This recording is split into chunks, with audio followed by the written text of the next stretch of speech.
Hey, what's up YouTube? Stacking and Packing here with another $2 half-dollar hunt. We got 2 boxes in front of us of NF String & Son rolls, so $1,000 and half-dollars to go through. Box number 1 is going to have 5 semi-heavy rolls, 2 slightly heavy rolls. We're going to move to box number 2, where we're going to have 2 semi-heavy rolls, and we're going to have 3 slightly heavy rolls, and we're going to have an underweight roll weighing up around 200 grams, so missing about 2 half-dollars there. We're going to start off with box number 1. We're going to open up 3 rolls. We don't have too many heavy rolls, so we're going to do 3 rolls for each box. And we did pick up 4 boxes today, so hopefully we've got some silver in some of these boxes. That would be awesome. As always, I'll go over what we're looking for. So we're going to be looking for those proof half-dollars. We're looking for those silver half-dollars. The proof half-dollars, I mentioned that first just because I saw a couple of thicker edges here, but nothing too crazy, more or less shiny edges really. But we're looking for those thicker edges with those. With the silver, we're looking for those silver edges. So we're looking for silver, we're looking for proofs, and we're looking for commemorative half-dollars.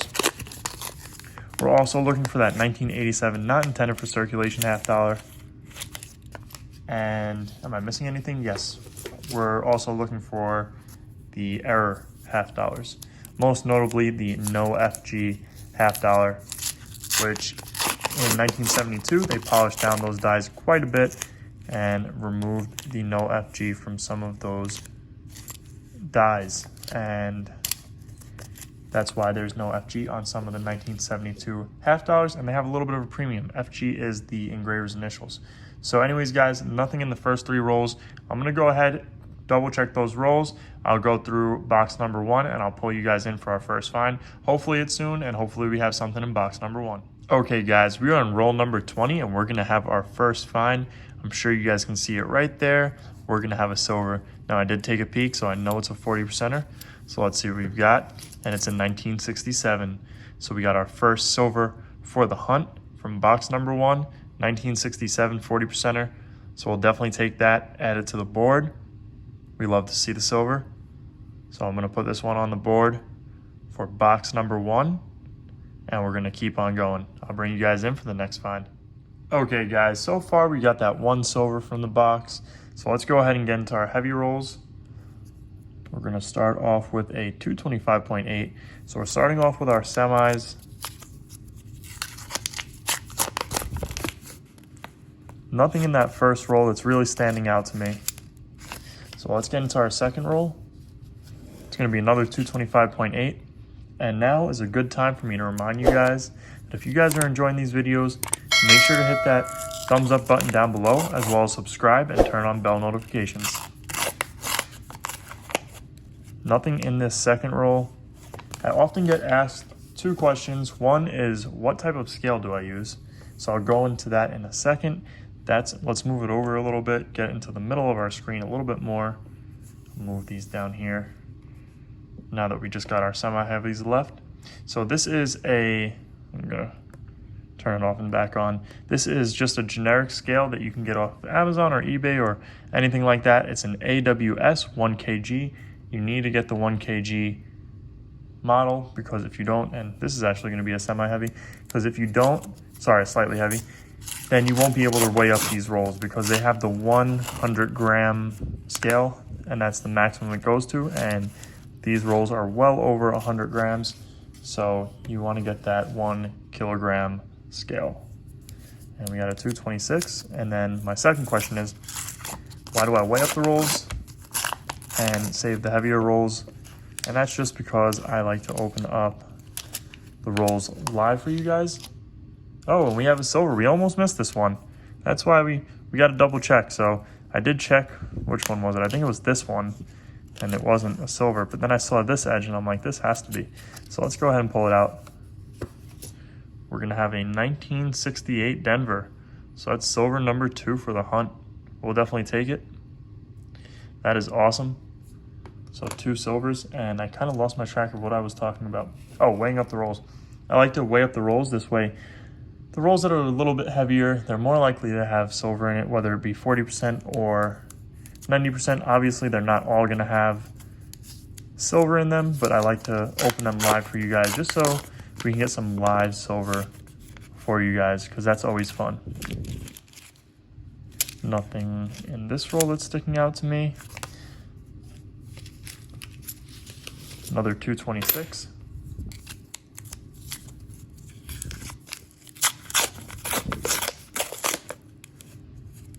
And I'm not seeing anything too crazy here. So let's get into that last semi-heavy 226.1.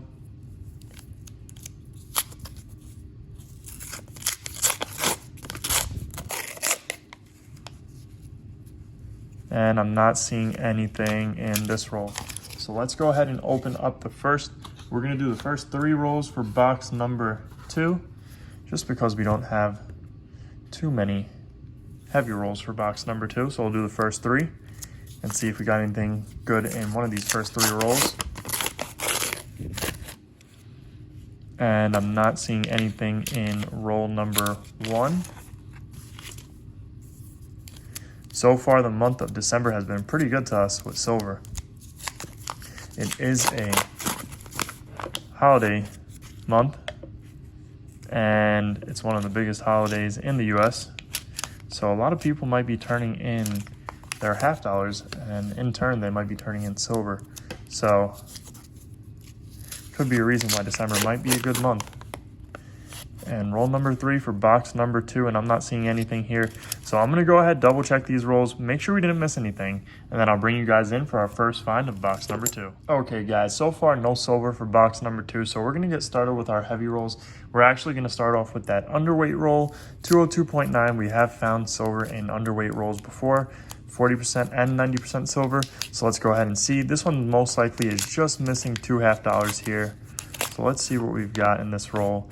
And I'm not seeing anything that's really standing out. And actually, this is a proof. Let's put this to the side. That's a proof.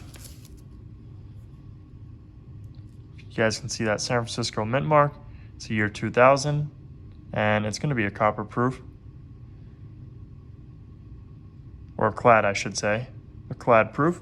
So that's a proof right there. And then let's see how many we have in this roll. We've got 5.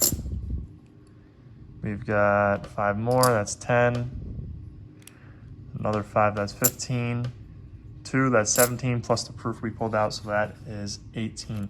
So I was right, so we'll put those to the side. Let's weigh up our next roll, 225.7. So we did have a 225.7 in these heavy rolls. And I think I included that one just because we didn't have too many heavy rolls. So nothing in that next roll. 225.9. Looked like it wanted to weigh 226. And I'm not seeing anything in this roll. So let's get into that next one. 225.9 as well. So far, 2 silvers. So that's 1 silver per box. And we have that proof. That really beat up proof. So nothing there that's sticking out to me. Double check this coin. Nope. 226 for our first semi-heavy. If I can get it open here. There we go.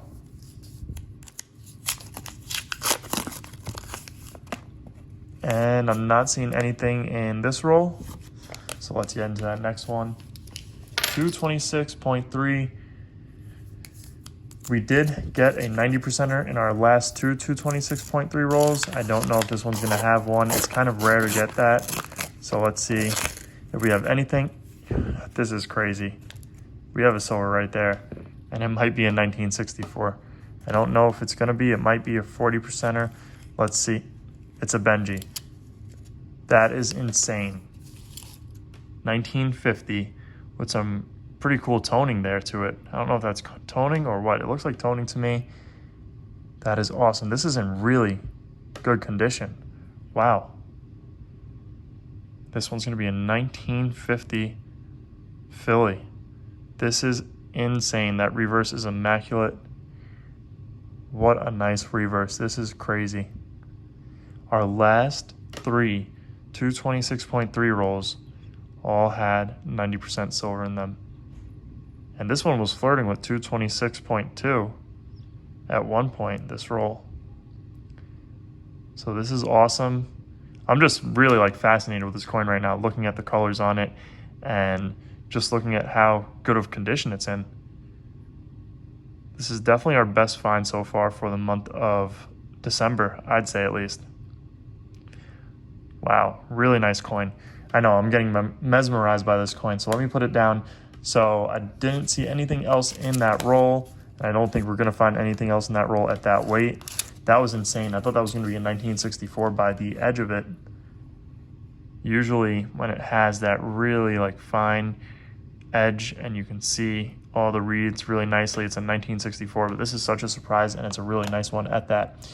So 3 silvers for the box so far. I'm gonna go ahead, double check these rolls, make sure we didn't miss anything, and then I'll bring you guys in for the wrap up. Okay guys, so we didn't miss anything in any of those rolls, so let's go ahead and get into our wrap up. We're gonna start off with our oldest find and our best find for the hunt, and that's this 1950 Philadelphia Benjamin Franklin $50.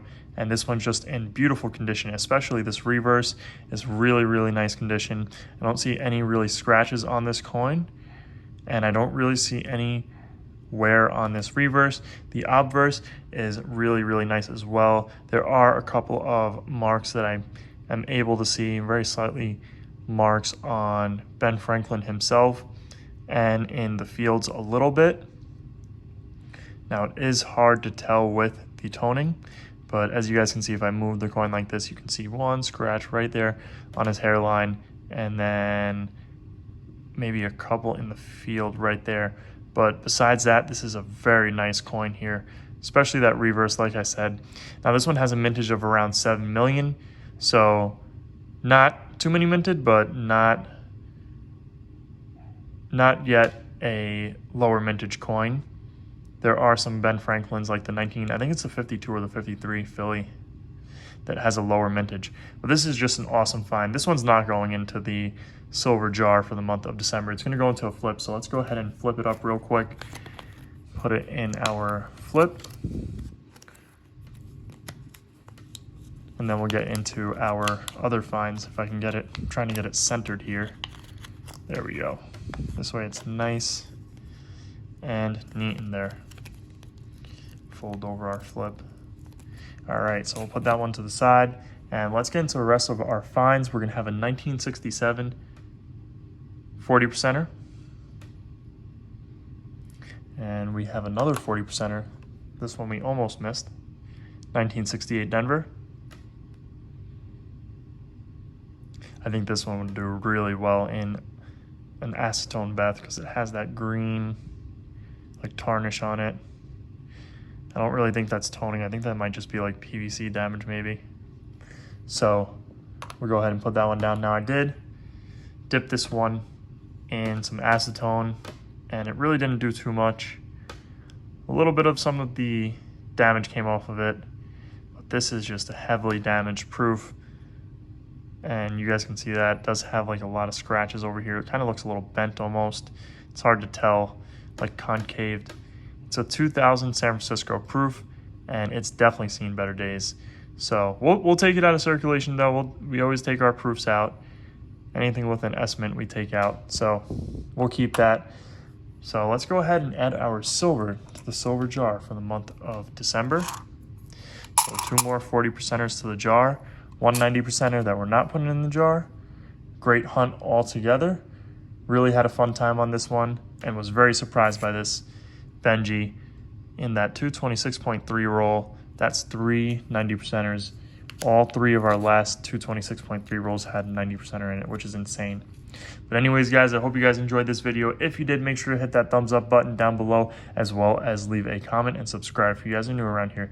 Thank you guys for watching, and I'll see you guys on our next hunt.